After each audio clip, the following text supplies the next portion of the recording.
억울한 일을 당할 때라는 제목으로 말씀 전할 때에 많은 은혜 받으시기 바랍니다. 오늘의 핵심 주제는 하나님은 우리와 함께 하시며 역사하신다.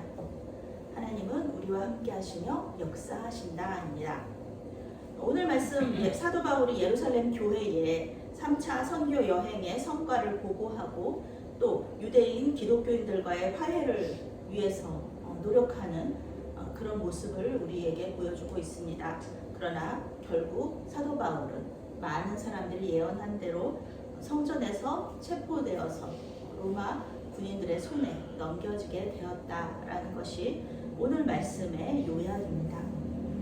이제 사도 바울은 로마로 압송될 것이며 그 전에 유대 군중과 사내들인 공회와 로마 총독들 그리고 헤롯 아그리파 2세 앞에서 총 5번의 변론을 하게 될 것입니다. 누가는 이러한 변론들을 통해서 그 많은 사람들에게 사도 바울이 예수 그리스도의 복음을 변증할 것이라는 것을 우리에게 미리 알려주고 있습니다. 오늘 말씀은 그 이야기의 시작입니다. 오늘 말씀 속에서 위대한 2명의 교회 지도자들이 만나게 됩니다. 예루살렘 교회와 또 유대 그리스도인들의 대표 사도 야고보죠. 이 야고보 사도는 그 예수님의 동생입니다. 12제자들 중에 포함되지는 않고요. 예수님의 그 동생으로서 베드로의 뒤를 이어서 유대 기독교인들을 잘 이렇게 추스리고 이 모든 사람들이 핍박 가운데서 힘들 때 잘 이렇게 붙들어주는 그런 역할을 한 위대한 지도자입니다. 그리고 또 한 사람은 이방인 교회와 이방인 그리스도인들의 대표죠. 이 사람 바로 사도 바울입니다. 사도 야고보와 또 사도 바울이 이렇게 성공적인 사역을 하고 나서 이렇게 위대한 두 사도가 만나는 복음을 듣고 예수를 믿게 되는 그 많은 사람들의 이야기를 함께 이렇게 보고하는 그런 시간들이 여기서 있었다는 것입니다. 서로 사역의 열매를 보고하고 하나님께 영광을 돌립니다. 그런데 이러한 성공적인 사역 뒤에는 문제가 있습니다. 무엇이냐 하면은 그 율법의 열심인 그 기독교인들이 있잖아요. 유대인 기독교인들이 사도 바울을 오해하고 있는 것입니다. 이 많은 기독교인들이 사도 바울을 오해하는데 이 사도 바울을 오해하는 이 오해가 무슨 내용이냐 하면은 유대인 기독교인들이 이렇게 오해하는 그 오해가 무엇이냐 하면은 사도 바울이 모세의 율법을 무시한다. 그러니까 뭐 율법이라든지 십계명이라든지 아니면은 할례라든지 이런 거 무시한다. 그리고 성전도 무시한다. 예루살렘에 있는 성전도 무시한다. 이렇게 하는 오해가 아주 뿌리 깊이 박혀 있는 거예요. 여전히 이방인 그리스도인들도 사도 바울은 얘기하잖아요. 율법도 지키고 그리고 할례는 하지 않을지라도 윤리적으로 율법 잘 지키는 그런 일들을 얘기하고 있는데 사도 바울을 향한 적대감을 가지고 있는 거죠. 이방 땅에 살고 있는 유대인들에게 모세를 배반하라, 할례를 행하지 말아라, 유대인의 전통과 풍습을 지키지 말아라 이렇게 가르친다는 거죠. 전혀 사도 바울이 그러지 않았는데 이거 오해를 하고 있는 거예요. 왜 그럴까요? 이방 땅에서 살고 있는 유대인들이 항상 사도 바울을 미워하잖아요. 싫어하잖아요. 핍박하고 죽이려고 하잖아요.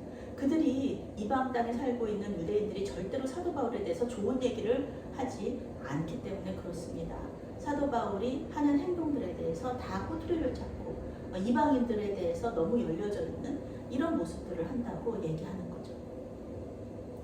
유대인 그리스도인들은 이방인의 구원에 대해서 크게 기뻐하지 않는다. 이것이 문제죠. 선민의식을 가지고 있는 거예요. 하나님께서 유대인들만 구원하고자 하시지 이방인들에게는 별로 관심이 없다. 이렇게 말씀하시는 거예요. 한국 교회들 중에도 전통 있고 오래된 교회들 중에 그런 모습을 가지고 있는 교회들이 있죠. 전도하지 않아도 좋다. 새신자들이 들어오는 거 좋지 않다. 그냥 우리가 100년이고 그 100년이 넘은 그런 교회 공동체 안에서 대를 이어서 이 교회를 지켜왔으니까 앞으로도 그렇게 하면 된다. 경제적으로도 재정적으로도 문제 없고 또 우리의 신앙적인 열심도 있으니까 전도해서 새로운 신자들 들어오는 것보다는 그저 우리끼리 신앙생활 잘하고 목사님 모셔서 또 좋은 말씀 듣고 이러면 되는 거지. 새신자들이 와서 물 흘려놓는 거 싫다 이러는 교회들도 몇몇 교회가, 다는 아니지만 몇몇 교회가 있거든요. 그런데 이 유대인들도 마찬가지예요. 자기들끼리만, 하나님께서 우리만 선택하셨으니까, 메시아도 예수님도 우리 유대인에게서 나셨으니까 그냥 우리는 우리의 그 구원만 받으면 된다. 이방인들은 어차피 그들은 구원받지 못할 사람들이니까 그들에 대해서는 별로 관심 가지지 말자 이러면서 유대인들만의 그런 메시아 공동체를 만들려고 했다는 것이죠. 하나님의 뜻과 상관없이 자신들의 전통적인 이 시각, 그것에서 벗어나지를 못하고 있었다는 것입니다. 야고보를 비롯한 예루살렘 교회 지도자들은요, 바울과 유대인 이 그리스도인들을 이렇게 화해시키기 위해서 어떤 방법을 하나, 해법을 제시합니다. 그것은 4명의 서원자들과 함께 이 유대인의 결례를 행하고요. 이 결례가 무엇인지는 정확하게 나오지는 않습니다. 그런데 그 비용이 드는데 그 비용을 사도 바울이 부담을 하는 거예요. 그러면은 사도 바울이 모세의 율법을 이렇게 해친다, 부정한다 그런 말 하지 않을 거 아니에요.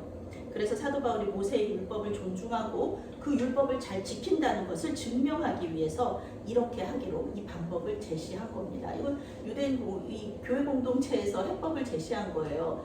이렇게 한다고 해가지고 그 유대인들이 사도 바울을 좋게 여기겠느냐? 그렇지도 않을 수도 있지만 그래도 사도 바울은 교회 공동체의 유익을 위하여서 기꺼이 이 교회의 지도자들에게 순종합니다. 영혼 구원을 위해서 죄가 아닌 이상 충분히 양보할 수 있는 융통성을 가지고 있었기 때문에 그렇습니다. 사실 사도 바울에게는 아무 잘못이 없잖아요. 누가는 25절 말씀에서 예루살렘 총회의 결과를 다시 한번 기록합니다. 그리고 그 결과가 달라지지 않았다. 그 결정은 여전히 유효하다는 것을 확인해 주죠. 그것은 우상의 제물과 피와 목매어 죽인 것과 음행을 피할 것입니다. 이것은 예루살렘 교회 공동체가 전체가 모여서 확정한 거기 때문에 변함이 없죠. 바울은 겸손하고 관대하게 순종했지만 결국 성전에서 고난을 당하고 체포됩니다. 오순절을 맞이하여서 이제 디아스포라 유대인들이 전부 다 이제 성전으로 다 와서 하나님께 예배를 하게 되잖아요. 그런데 그때 유대인들이 디아스포라 나가서 살던 유대인들이 다 돌아온 거예요. 돌아왔는데 바울이 떡하니 있는 거예요. 자기들이 죽이려고 했던 그 바울이 떡하니 성전에서 예배하고 왔다 갔다 하고 있으니까 난리가 난 거죠. 학자들은 이 유대인들이 에베소에서 왔다 이렇게 말하고 있습니다. 에베소에서 바울을 죽이려고 했는데 실패한 사람들, 그 유대인들이 예루살렘 성전에서 이번에는 정말 바울을 죽이리라 하고서는 잡은 거죠. 바울을 향한 비방이 있어요. 외국에서 유대인과 율법과 성전을 비방했다 라는 것입니다. 이 성전을 비방하는 죄가 큰 죄예요. 스데반이 이것 때문에 이런 누명을 쓰고 죽임을 당했죠. 비방 두 번째는 뭐냐 하면은 헬라인을 데리고 성전에 들어가서 이 거룩한 곳을 더럽혔다 이러는 것입니다. 헬라인을 데리고 이제 이방인을 데리고 성전에 들어갔다는 거죠. 그런데 사실 성경은 얘기해요. 이 이방인을 데리고 성전에 들어가지 않았습니다. 그저 이렇게 시내를 이렇게 왔다 갔다 예루살렘 시내를 데리고 왔다 갔다 하고 있었는데 그것을 본 유대인들이 오해를 한 거죠. 저희 시내에서 왔다 갔다 하고 있으니까 같이 동행하고 있으니까 성전까지도 같이 데리고 들어갔을 것이다라고 오해를 했는데 사실은 그렇지 않았다는 것입니다. 에베소 사람 드로비모 이 사람은 성전에 들어가지 않았다는 것입니다. 바울에 대해서 잘 모르는 유대인들은 분노할 수밖에 없었죠. 유대인 민족과 유대교를 배신한 이 매국노 사도 바울, 이 사도 바울이 성전을 무시하고 더럽히니까 이거는 죽어마땅한 죄다. 이 죄 때문에 자기가 사도 바울, 자기가 스데반을 그렇게 죽이는데 동조해 놓고 자기가 똑같은 짓을 저지르고 있느냐 그러면서 엄청나게 분노해가지고 사도 바울을 잡은 거죠. 성전 밖으로 바울을 끌고 가서 죽이려고 했을 때 하나님께서 정말 재밌는 일이에요. 하나님께서 유대인들로부터 사도 바울을 구원하시기 위해서 이방인의 손을 이렇게 허락하시는 거예요. 그래서 로마 군인들이 나타나서 이 천부장을 보내셔서 하나님께서 사도 바울을 구해주시는 거예요. 너무 재밌는 일이죠. 글라우디오 루시아라는 사람입니다. 예루살렘에서 가장 높은 로마인 관리고요. 안토니아 요새의 지휘관입니다. 이 사도 바울은 예언을 많이 들었던 그대로 쇠사슬로 결박당해서 사도 바울에 대해 이렇게 조사하는 그 조사를 받게 됩니다. 흥분한 유대인들이 이렇게 막 서로 막 사도 바울이 이렇게 잘못했다 저렇게 잘못했다 막 얘기하는데 전부 다 사실이 아니었고, 또 이 로마 사람이 듣기로는 이게 뭐 그렇게 큰 잘못도 아닌데 큰 죄도 아닌데 사도 바울이 이렇게 죽일 것처럼 막 이렇게 하는 이 흥분한 이 군중들이 이해가 안 됐던 것이죠. 그래서 이제 영문으로 사도 바울을 데리고 들어가게 되는데, 그 가운데서도 이렇게 자꾸 유대인들이 막 그 사도 바울 가는 거를 막 묶여서 가는 거를 막 죽이려고 하고 때리고 막 이러니까 이 사람들이 이렇게 사도 바울을 들고 이렇게 영문으로 들어갔다, 이렇게 성경에서 말하고 있습니다. 오늘 말씀은 우리가 교회 공동체와 영혼 구원을 위해서 결정한 것들이 항상 우리의 생각대로 이루어지지는 않는다, 이런 것을 말해줍니다. 기도하면서 결정한 것이고 모든 변수를 전부 다 고려하여서 이성적으로 결정한 거예요. 누가 들어도 이거는 확실하다, 맞다, 괜찮다, 이렇게 결정한 것인데 사실 이 결정한 그대로 결과가 이 모습, 우리의 결정대로 이루어지지 않았다는 것을 알 수가 있습니다. 그래서 우리는 모든 결정들을 하기 전에 기도하고, 또 그 결정들을 내리면서 기도하고, 또 그 결과를 하나님께 맡겨 드리는 것입니다. 기도하지 않으면은요, 그 결정은 우리의 결정이 되지만 기도할 때 하나님께서 책임져 주시는 하나님의 일이 된다는 것입니다.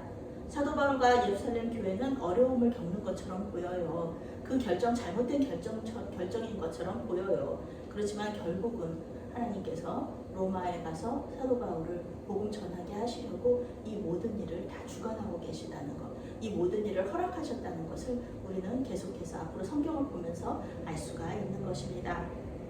오늘은 사순절이 시작되는 날입니다. 사순절은 예수님의 십자가 고난과 그리고 죽으심을 생각하면서 근신하고 회개하는 기독교의 전통적인 절기입니다. 부활절까지 주일을 제외한 40일간의 기간을 말하면서요, 기독교인들은 이 기간 동안에 기도하고 자선을 행하는 등의 행동을 실천하면서 주님의 부활을 기다리게 됩니다.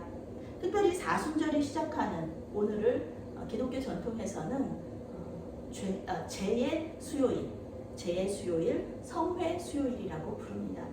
거룩할 성자에 제회자를 써서 죄를 뒤집어쓰고, 제죠. 불에 탄 나무나 이런 것들이 불에 탄 제, 죄를 뒤집어쓰고 회개한다는 그런 의미입니다. 구약시대에 죄를 뒤집어쓰고 회개하는 전통이 있었죠. 그 전통을 기념하는 것입니다. 예수님의 고난을 기억하며 감사하는 사순절을 회개로 시작하는 것, 이건 너무나 당연한 일입니다. 우리의 죄인됨을 고백할 때 주님의 십자가 보혈과 용서가 의미를 가지기 때문에 그렇습니다. 누구든지 죄인임을 고백하고 예수님을 우리의 구주로 영접하면 구원을 받을 수 있다라는 이 강력한 복음의 메시지가 우리 이 사순절 동안에 우리 모두에게 받아들여지기를 축원합니다. 오늘 말씀에 나온 것처럼 우리의 결정이 일시적으로 잘못된 결과를 가져왔다고 보여질 수도 있어요. 그렇지만 하나님과 교회 공동체를 원망하고 불평하기보다는 잠잠히 기도하며 주님의 뜻이 어떻게 이루어지는지를 지켜보는 그런 사순절이 되시기를 바랍니다. 이 사순절에 주님을 깊이 묵상하면서 친밀한 관계를 맺어나가시는 저와 여러분들이 되시기를 바라겠습니다. 아멘. 사랑의 하나님, 지난 2000년 동안 믿음의 선진들처럼 우리 메아리교회 공동체도 사순절을 지키게 하여 주시니 감사합니다. 오늘부터 회개하고 기도하고 구제하면서 주님의 고난과 사랑을 묵상하려고 합니다. 우리의 마음과 생각을 지켜주셔서 죄악보다 주님을 선택할 수 있도록 도와주시옵소서. 예수님의 이름으로 기도합니다. 아멘.